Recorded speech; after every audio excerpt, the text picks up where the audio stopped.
everybody, welcome back to my channel. Today we're going to be taking our face cast and making a ghost face mask. The first thing you're going to want to do is take some tin foil and press it into the bottom half of your face cast. We're going to use this to create the base of our extended mouth chin area. Remember to have a few reference images ready so that you can see what kind of shape you're going for. I just took some masking tape here just to secure my tinfoil to my face cast a bit better, so that it wouldn't move while I created the shape that I was looking for. Once you're happy with the shape of your mouth chin piece, we're then going to create some latex paste. I first learned this technique from a channel called Mags, and I will link their channel down below. So you're going to take some liquid latex and pour it into a bowl. And then you're going to slowly add just some regular flour into your latex, but you're going to want to add it little by little, because if you add too much flour at once, you could dry out your latex and then it'll be useless. So you're going to want to add little bits of flour at a time and mix it up until you get this sort of pasty consistency. To create our mask, we're going to scoop up the latex paste and put it onto our face cast and onto the base, our tinfoil base. And to smooth out the paste, we're just going to take normal liquid latex on our finger and start spreading out the latex. Remember to have a few reference images close by so that you can see which parts of the mask are raised, which parts of the mask dip down a little bit more. You know, it's always good to have more than one reference image that you're going off of.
Another trick I learned is that once you are completely happy with the shape of your mask, take quite a lot of latex on your finger and just spread it all over the mask in a pretty thick layer. That way, when the mask is completely dry, the extra latex on top sort of gives it this smooth finish. Very beautiful. You're going to want to leave this prosthetic to dry overnight. You could help it along with a hairdryer, but preferably just, let it sit overnight. Oh, quick nail polish change. Once you're happy that your prosthetic is completely dry and you want to take it off your face cast and actually apply it, you're going to want to powder the whole thing. You can powder it with baby powder, flour, translucent powder, anything as long as it's powder. You're going to want to powder the top of your mask and also inside your mask. The reason for this is that latex sticks to itself, so if there's any part of your mask that is still sticky and not floured, it will stick to itself, and when you try and pull it apart, it will rip.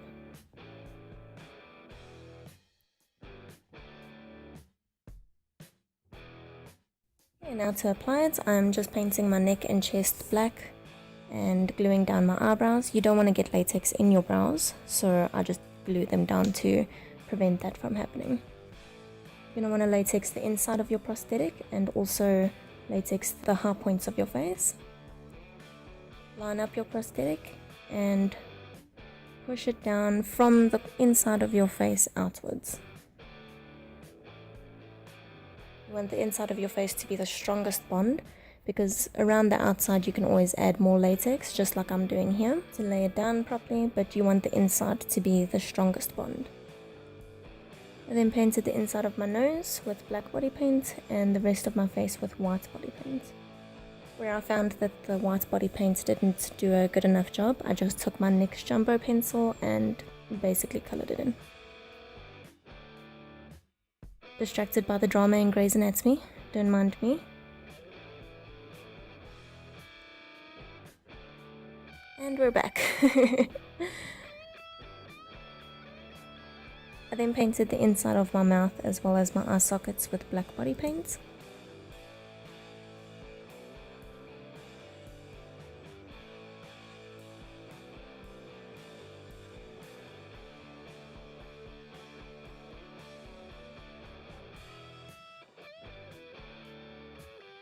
And I use some grey eyeshadow just to shade along the deeper edges and just create some shadows along the nose and underneath the eyes.